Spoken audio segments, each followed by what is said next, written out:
नमस्कार, मैं रचना शर्मा चढ़ती कला टाइम टीवी देख रहे सभी दर्शकों का स्वागत करती हूं। आप देख रहे हैं हरियाणा न्यूज। समाचारों की शुरुआत से पहले एक नजर आज की मुख्य सुर्खियों पर।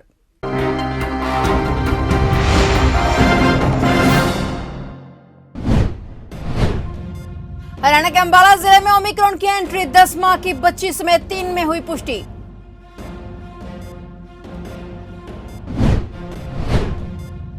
पुलिस थानों में होने वाली मारपीट पर नजर रखेगी थर्ड आई, 9 करोड़ की लागत से लगेंगे सीसीटीवी कैमरा।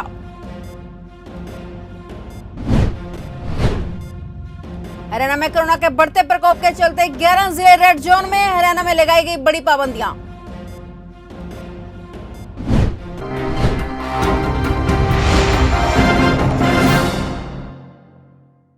और अब समाचार विस्तार से। देश भर में बढ़ रहे ओमिक्रॉन के खतरे के साथ ही अब हरियाणा के अंबाला जिले में भी ओमिक्रॉन ने एंट्री कर ली है। अंबाला जिले में कोरोना के ओमिक्रॉन वेरिएंट के 3 पॉजिटिव मरीज सामने आए हैं। ये तीनों मरीज एक ही परिवार से हैं।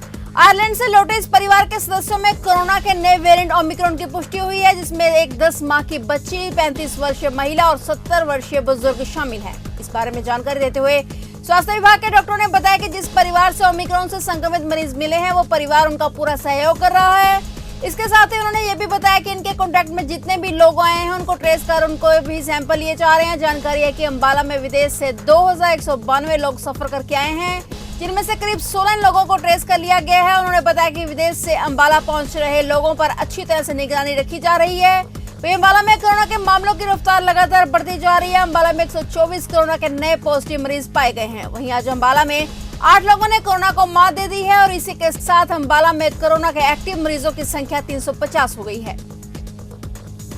हरियाणा के अंदर अब ऐसी जगह है जहां पर पुलिस दोषियों या अपराधियों से पूछताछ करती है, वह अब तीसरे नेत्र की दृष्टि में रहेंगे। पुलिस थानों या सीआईए के अंदर होने वाले अमानवीय कार्यों पर अब तीसरे नेत्र के माध्यम से पुलिस के आला अधिकारी तथा माननीय न्यायालयों की दृष्टि रहेगी। हरियाणा के अंदर सभी पुलिस थाना, विशेषकर सीआईए, जहां पर विभिन्न मामलों की पुलिस तफ्तीश विभिन्न दोषियों व संदिग्धों से करती है, अब ऐसी सब जगह सीसीटीवी कैमरे लगेंगे। माननीय सुप्रीम कोर्ट के एक आदेश के अनुसार हरियाणा गृह विभाग को आदेश दिए गए हैं कि पुलिस इन्वेस्टिगेशन होने वाले सभी स्थानों पर सीसीटीवी कैमरे लगाए जाएं। माननीय सुप्रीम कोर्ट ने एक सुनवाई के दौरान अपने निर्णय में यह लिखा कि कुछ लोगों द्वारा यह कहा जाता है कि उनसे पुलिस में कथित रूप से मारपीट की गई है। पुलिस की सब गतिविधियां सीसीटीवी कैमरा की नजर में रहे, इसलिए सुप्रीम कोर्ट ने ऐसे आदेश पारित किए हैं। हरियाणा के अंदर अब 379 पुलिस थाना और 28 सीआईए थानों के अंदर तीसरा नेत्र यानी सीसीटीवी कैमरा पूरी दृष्टि रखेगा। हरियाणा पुलिस विभाग के आला अधिकारियों ने इस मामले में माननीय सुप्रीम कोर्ट के आदेश के अनुपालन करते हुए एक प्रपोजल बनाकर गृह विभाग व गृह मंत्री हरियाणा को भेजा। हरियाणा के गृह मंत्री अनिल विज ने विभाग की भेजी प्रपोजल, जिसमें अनुमानित 99 करोड़ का बजट पूरे हरियाणा में सीसीटीवी कैमरे लगाने के लिए प्रस्तावित किया गया है, को स्वीकृति दे दी है। अब आने वाले दिनों में जल्द ही हरियाणा के सभी पुलिस थानों और ऐसे स्थानों जहां पर पुलिस इन्वेस्टिगेशन होती है, वहां पर सीसीटीवी कैमरे लगा दिए जाएंगे। हरियाणा में कोरोना के बढ़ते प्रकोप के चलते अब 11 जिले रेड जोन में शामिल कर दिए गए हैं। इन जिलों में आवश्यक सेवाओं को छोड़कर सभी दुकानें, मॉल व बाजार शाम 6 बजे तक खोलने की अनुमति होगी। विशेष तौर पर 11 जिलों में पंचकुला, गुरुग्राम, फरीदाबाद, अंबाला, सोनीपत, करनाल, पानीपत, कुरुक्षेत्र, यमुनानगर, रोहतक और झज्जर के लिए नए नियम लागू होंगे। 12 जनवरी 2022 की सुबह 5 बजे तक महामारी अलर्ट सुरक्षित हरियाणा की अवधि लागू रहेगी। इन 11 जिलों में सभी सिनेमाघर, थिएटर व मल्टीप्लेक्स बंद रहेंगे। सभी स्पोर्ट्स कॉम्प्लेक्स, स्टेडियम व स्विमिंग पूल बंद रहेंगे। केवल राष्ट्रीय व अंतर्राष्ट्रीय स्तर के ट्रेनिंग संबंधी खिलाड़ियों के साथ ही राष्ट्रीय व अंतर्राष्ट्रीय स्तर के खेलों के आयोजन की अनुमति होगी। किसी बाहरी व्यक्ति अथवा दर्शक को स्टेडियम में प्रवेश की अनुमति नहीं होगी। बता दें कि प्रतिदिन पॉजिटिव केसों के आधार पर ग्रुप ए जिलों नामद गुरुग्राम, फरीदाबाद, अंबाला, पंचकुला, पानीपत, करनाल, कुरुक्षेत्र, यमुनानगर, रोहतक, झज्जर और सोनीपत में कुछ और प्रतिबंध भी लगाए गए हैं। इन 11 जिलों में सभी एंटरटेनमेंट पार्क और बिजनेस टू बिजनेस एग्जीबिशन पर भी प्रतिबंध रहेगा। प्रदेश में नो मास्क नो सर्विस का दृढ़ता से पालन किया जाएगा। कोविड अनुकूल व्यवहार का उल्लंघन करने वालों पर, मास्क नहीं पहनने और सोशल डिस्टेंसिंग आदि का पालन नहीं करने वालों पर 500 रुपए जुर्माना किया जाएगा और संस्थान यदि इन नियमों की अवहेलना करता है तो उन पर 5000 रुपए जुर्माना लगाया जाएगा। गृह मंत्री अनिल विज ने थाने में प्रवेश करते ही मुख्य द्वार को बंद करवा दिया और अधिकारियों व कर्मचारियों की हाजिरी की जांच की। विज ने बताया कि थाने में 6 महीने से पुराने 33 केस पेंडिंग हैं, जिन पर कार्रवाई पेंडिंग है और इसके लिए सीधे तौर पर थाना प्रभारी प्रेम सिंह जिम्मेदार हैं। इसलिए उन्हें एक सब इंस्पेक्टर और एक एएसआई को सस्पेंड किया जा रहा है। उन्होंने बताया कि यह कार्रवाई भविष्य में भी जारी रहेगी। उन्होंने कहा कि हरियाणा के लोगों को इंसाफ के लिए धक्के नहीं खाने पड़ेंगे। पुलिस को अपना काम करना होगा ताकि लोगों को समय पर इंसाफ मिले। उन्होंने मौके पर एसपी डॉक्टर अंशु सिंगला को निर्देश दिया कि वे शाहबाद थाने में पेंडिंग केसों की इंक्वायरी करें और 15 दिन में रिपोर्ट दें। गृह मंत्री अनिल विज लगभग 2 घंटे तक थाने में रहे और थाने में उस दौरान हड़कंप मचा रहा। लोग धक्के खाते रहे और तुम कार्रवाई न करो।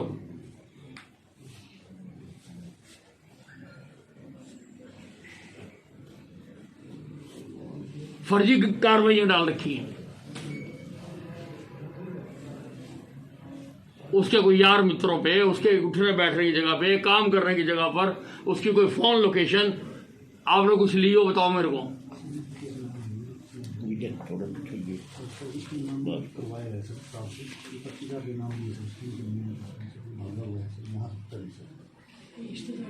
कहाँ भागा हुआ है? यही तो बताना चाहिए सर। मैं को मोबाइल नंबर दे रहा है सर इसका करवाने से उससे इन्फॉर्मेशन। तो किस बात की पुलिस है फिर? मुझे आप बताओ ना। अब ये 15/2/21 का दर्जा मुकदमा और आपसे एक साधारण सा व्यक्ति नहीं पकड़ा जा रहा। कल को किसी आतंकवादी को पकड़ना पड़ जाए, किसी उसको पढ़ना पड़ जाए, तो तुम तो सारे के सारे छुप जाओगे जाके।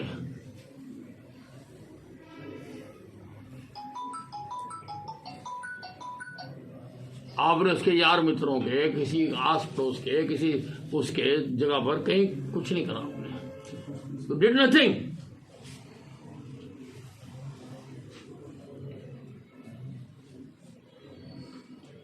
कर भी इसको भी सस्पेंड। सुदेश कुमार, ये मुकदमा नंबर लिखा है इस पर कार्रवाई न करने की वजह से।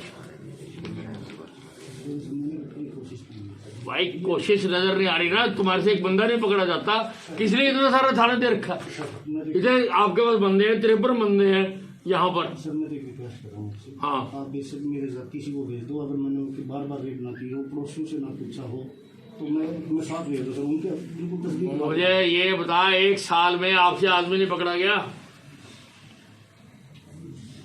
इतनी निकम्मी है पुलिस हमारी।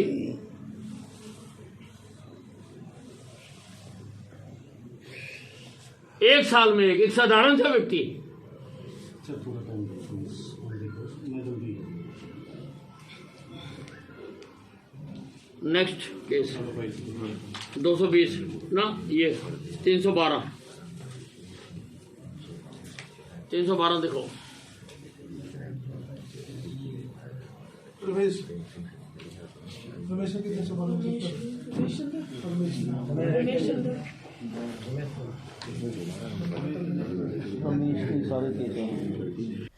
भारतीय किसान संघ के कार्यकर्ता 11 जनवरी को किसानों को लाभकारी मूल्य मिले, इस संदर्भ में महामहिम राष्ट्रपति के नाम का ज्ञापन जिले के सभी खंड मुख्यालयों पर सौंपेंगे। यह जानकारी देते हुए भारतीय किसान संघ के विभाग संगठन मंत्री विजय गौड़ ने बताया कि 11 जनवरी को किसान संघ के कार्यकर्ता खंड मुख्यालयों पर सांकेतिक धरना भी देंगे। उन्होंने बताया कि भारतीय किसान संघ द्वारा 1 से 10 जनवरी तक किसान जागरूकता अभियान भी चलाया जा रहा है, जिसमें किसानों को लागत के आधार पर लाभकारी मूल्य के बारे में जानकारी दी जा रही है। विजय गौड़ ने बताया कि भारतीय किसान संघ लंबे समय से किसानों को फसल बिजाई के समय बीज, खाद, दवाइयां, बिजली, मजदूरी व किसान व उनके परिवार की मेहनत, ऋण पर ब्याज, ट्रैक्टर आदि के खर्च को मिलाकर उस पर 50% लाभांश के रूप में किसानों को देने की मांग कर रहा है। भारतीय किसान संघ एक गैर राजनीतिक और राष्ट्रवादी संगठन है। राष्ट्रहित सर्वोपरि है किसान संघ, और किसान संघ हमेशा किसानों के बीच में कार्य करता रहा, उनकी आवाज को बुलंद करता रहा। 11 तारीख को एक सांकेतिक धरना प्रदर्शन और महामहिम राष्ट्रपति के नाम एक ज्ञापन दिया जाएगा, जिसमें लाभकारी मूल्य सरकार से मांग की जाएगी कि जो हमारी लागत है किसान की खेती पे, उपज पे, एक फसल पे जो खर्चा आता है उस पर लाभकारी मूल्य, लागत के आधार पर लाभकारी मूल्य जो है सरकार किसान को प्रदान करे। और इसी के तहत 1 जनवरी से 10 जनवरी तक एक जागरण अभियान, किसान जागरूक अभियान चलाया गया है, जो गांव-गांव में किसान संघ के कार्यकर्ता हर जिले के हर गांव में, हर खंड के हर गांव में पहुंच रहे हैं और लोगों को लाभकारी मूल्य के बारे में बता रहे हैं। फरीदाबाद में एक सनसनीखेज मामला सामने है, जहां 21 वर्षीय बीए की प्रथम वर्ष की छात्रा की हत्या कर आगरा कैनाल की झाड़ियों में शव फेंकने वाले हत्यारे ने खुद मृतका के परिजनों को फोन कर इसकी जानकारी देते हुए बताया कि उसने उसके साथ गलत काम कर उसकी हत्या कर दी है। उससे गलती हो गई है, यह कहना है मृतका की मौसी का। मृतक छात्रा की मौसी ने बताया कि आरोपी ने उसकी नानी को फोन कर इस बारे में जानकारी दी थी। यह सुनने के बाद उसकी जानकारी पुलिस को दी गई, जिसके बाद हरकत में आई पुलिस ने शव को बरामद कर लिया। मृतका की मौसी की माने तो बीते 31 तारीख को उसकी भतीजी सेक्टर 18 से गांव भूपानी अपनी नानी के घर के लिए निकली थी, लेकिन वह यहां पर नहीं पहुंची थी। वहीं पुलिस के मुताबिक युवती के लापता होने की सूचना मिलने के बाद पुलिस ने 1 और 2 की रात को गुमशुदगी का मुकदमा दर्ज कर लिया था और मामले की जांच कर रही थी। फिलहाल पुलिस के हाथ कुछ सबूत लगे हैं, जिसके आधार पर आरोपी को जल्द गिरफ्तार करने की पुलिस ने बात कही है। जो इन्फॉर्मेशन थी हमारे पास गुमशुदगी की, उसकी मौसी ने लिखवाई थी रात को 1 और 2 की रात को। उसी वक्त हमने मुकदमा दर्ज कर दिया था और उसके बाद कल हमने डेड बॉडी रिकवर करी है, मतलब आज रात को ही। और कहाँ से रिकवर हुई है सर? ये आगरा कैनाल से रिकवर हुई है और जो इसमें बोर्ड से हम पोस्टमार्टम करवा के नतीजा रिपोर्ट लेंगे। उसके अलावा जिस पर शक है उसके लिए भी हमने टीमें लगा रखी हैं। जल्द ही इस केस और कोई जानकारी की लड़की के साथ कोई छेड़छाड़ या किसी तरीके देखिए अभी कुछ भी कहना जल्दबाजी होगा। सारी चीज़ें जो हम बोर्ड द्वारा पोस्टमार्टम करवा रहे हैं तो उसमें एवरीथिंग बी क्लियर। तो अभी तक कोई ऐसा कोई शख्स जो शक के घेरे में हो? नहीं, शक के घेरे में मैं अभी नाम डिस्क्लोज नहीं कर पाऊंगा, पर बहुत जल्द ही इसका खुलासा हो जाएगा। प्लीज। कोरोना के बढ़ते मामलों के बीच जैसे ही हरियाणा सरकार ने पाबंदियों का दायरा बढ़ाते हुए सरकारी कार्यालयों में प्रवेश के लिए कोरोना वैक्सीन की दोनों डोज से वैक्सीनेटेड होना अनिवार्य कर दिया है, तभी से कोरोना वैक्सीन लगवाने वालों की संख्या भी एकाएक बढ़ गई है। करनाल जिले के निसिंग के सामुदायिक स्वास्थ्य केंद्र में वैक्सीन लगवाने वालों की भीड़ देखने को मिल रही है। स्वास्थ्य केंद्र में टीका लगवाने के लिए लोग सुबह से ही लाइनों में लगे हुए हैं। ऐसे में डॉक्टर राजेश जौहरी ने बताया कि स्वास्थ्य विभाग द्वारा हर घर दस्तक अभियान के तहत घर घर जाकर लोगों को वैक्सीन लगवाने के लिए प्रेरित किया जा रहा था, लेकिन उस समय भी जिन लोगों ने वैक्सीन नहीं लगवाई थी वे लोग अब टीका लगवाने के लिए वहां पर पहुंच रहे हैं। उन्होंने कहा कि यही लोग अनिवार्य होने के बाद स्वास्थ्य केंद्रों पर टीका लगवाने के लिए आए हैं। बता दें कि हरियाणा में बीती 1 जनवरी से बैंक, सार्वजनिक यातायात और सरकारी कार्यालयों में कोरोना का टीका न लगवाने वालों की एंट्री पर प्रतिबंध लगा दिया गया है, इसलिए बड़ी संख्या में लोग वैक्सीन लगवाने के लिए आगे आ रहे हैं। अदरवाइज हमारी टीम में पहले सभी लोगों तक डोर टू डोर प्रोग्राम हमारा चला था हर घर दस्तक के तहत, जो कि हमारे हरियाणा सरकार ने घर घर जाकर हमारे स्वास्थ्य कार्यकर्ताओं के द्वारा निवेदन किया गया था सभी से कि सभी लोग अपने आप को वैक्सीनेट कराएं। लेकिन इन लोगों ने उस समय में भी वैक्सीनेशन से परहेज किया, किसी कारण से उन्होंने वैक्सीनेशन नहीं लगवाई। लेकिन अब अनिवार्यता होने के कारण हमारे स्वास्थ्य केंद्रों पर आ रहे हैं, जिसके कारण उनकी सिरसा जिले में कोरोना के मामले लगातार बढ़ते जा रहे हैं। बढ़ते मामलों में अंकुश लगाने के लिए टीकाकरण अभियान में तेजी लाई जा रही है। स्वास्थ्य विभाग की टीमों ने कोरोना के चलते बंद पड़े स्कूलों में बच्चों को बुलवाकर टीकाकरण शुरू करवा दिया है। हिसार रोड स्थित निजी व सरकारी स्कूलों में गुरुवार सुबह टीकाकरण शुरू हुआ। बच्चों को पहले से स्कूलों में आकर टीकाकरण करवाने के निर्देश स्कूल प्रशासन की ओर से दिए जा चुके थे। इसी के चलते सुबह से 15 से 18 वर्ष के किशोर स्कूलों में पहुंचे और कोरोना से बचाव के लिए टीकाकरण करवाया। इस अभियान का उद्देश्य है कि स्कूल खुलने तक युवाओं का टीकाकरण हो चुका हो और कोरोना संक्रमण के फैलाव को रोका जा सके। जिले में करीब 70,000 किशोरों के टीकाकरण का लक्ष्य रखा गया है। सर वैक्सीन लगवाई जा रही है, बहुत अच्छा है ये सब हमारे लिए। तो अब कोई डर नहीं है कि स्कूल में अब कोरोना का डर हो जाए, या अब तो कुछ फ़र्क नहीं पड़ता। अब चाहे कुछ भी हम अच्छे से पढ़ाई कर पाएंगे। पहले तो मम्मी पापा को भी डर लगा रहता था कि अब स्कूल में कोरोना है, अब स्कूल में कैसे भेजें। अब तो वैक्सीन लग रही है तो कोई डर नहीं होगा किसी को। मैं सबको कहता हूँ कि वैक्सीन अवश्य लगाएं, ज़रूर, बहुत ज़रूरी है ये वैक्सीन। इससे ही हम कोरोना को दूर कर पाएंगे। बल्लभगढ़ में सरकारी स्कूलों के अंदर भी 15 से 18 वर्ष के किशोर तथा किशोरियों को वैक्सीन दी जा रही है। अभी तक यह माना जा रहा था कि केवल सरकारी अस्पतालों में ही किशोर और किशोरियों को वैक्सीन दी जाएगी, लेकिन आज बल्लभगढ़ के सरकारी स्कूल में जब बच्चों को वैक्सीन दी गई तो उन्होंने अपने आप को काफी गौरवान्वित महसूस किया और हरियाणा सरकार का आभार व्यक्त किया। छात्रों की माने तो लंबे समय से वे खुद को वैक्सीन लगवाने के लिए इंतजार कर रहे थे, लेकिन आज उनके स्कूल में ही स्वास्थ्य विभाग ने वैक्सीन लगाई तो उन्हें काफी खुशी महसूस हुई है। हमारे डिपार्टमेंट की तरफ से, गवर्नमेंट की तरफ से 9 से लेके 12 तक के बच्चों का वैक्सीनेशन कैंप है, क्योंकि प्रधानमंत्री जी ने भी अनाउंस किया था 3 तारीख से 15 से 18 एज ग्रुप में जो भी बच्चे आ रहे हैं उनका वैक्सीनेशन जरूरी है। तो इसीलिए एडमिनिस्ट्रेशन ने आज सभी स्कूलों में लगभग सभी बच्चों का वैक्सीनेशन कराना निश्चित किया है। तो हमने भी अपनी स्कूल की लड़कियां बुलाई हुई हैं जो 15 से लेकर 18 साल तक की उम्र के बीच में।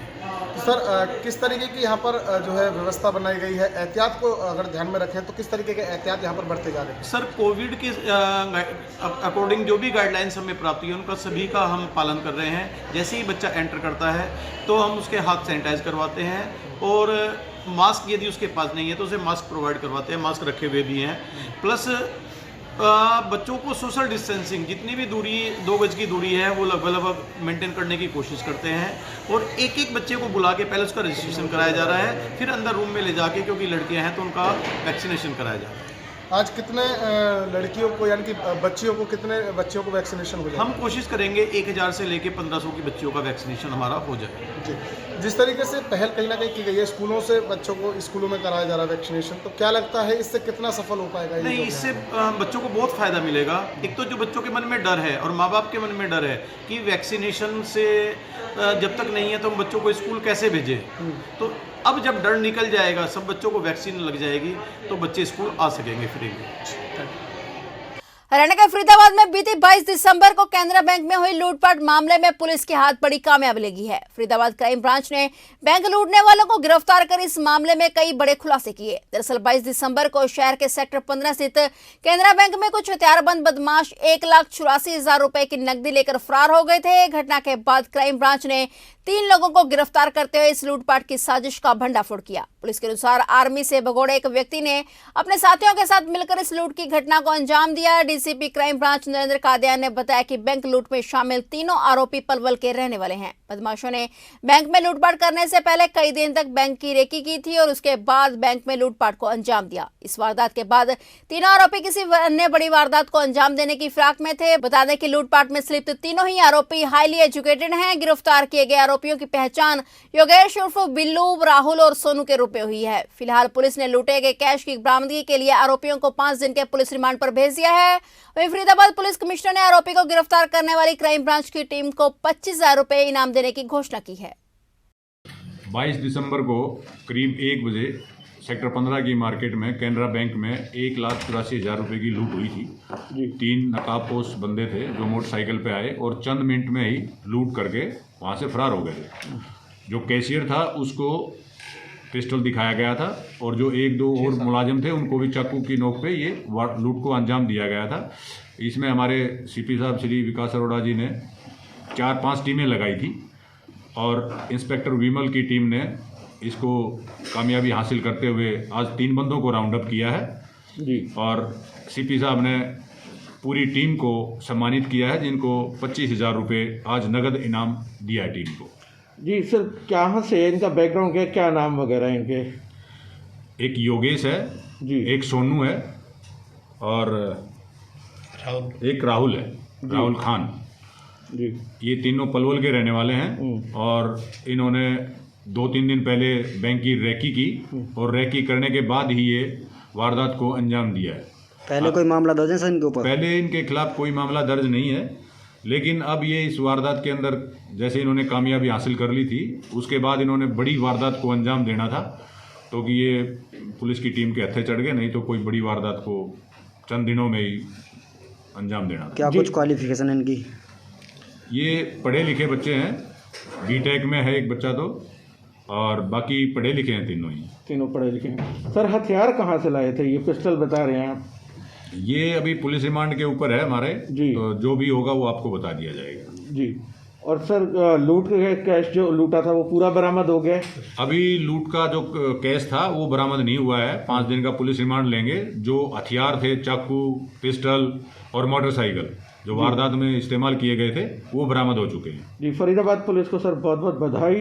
बल्लभगढ़ की भाटिया कॉलोनी में पार्किंग विवाद को लेकर पड़ोसियों ने दंपति और उनके बेटे को लात घूंसों से जमकर पीटा। झगड़े में 3 लोगों को चोट लगने का समाचार है, जिनका उपचार बल्लभगढ़ के सिविल अस्पताल में करवाया गया। मारपीट की पूरी घटना सीसीटीवी में कैद हो गई। पुलिस ने घटना की जांच शुरू कर दी है। पवन की माने तो जिन लोगों ने उन पर हमला किया वे रोजाना शराब पीकर वहां पर हुड़दंग करते हैं, लेकिन उनका विरोध करने वाला कोई भी नहीं है। वहीं अग्रसेना पुलिस चौकी इंचार्ज राजेंद्र सिंह की माने तो 2 झगड़ों में पार्किंग को लेकर विवाद हुआ है। सूचना मिलते ही उनकी गाड़ी भी मौके पर पहुंच गई, लेकिन अभी तक इस मामले में पुलिस के पास शिकायत नहीं आई है। शिकायत आने के बाद ही कार्रवाई की जाएगी।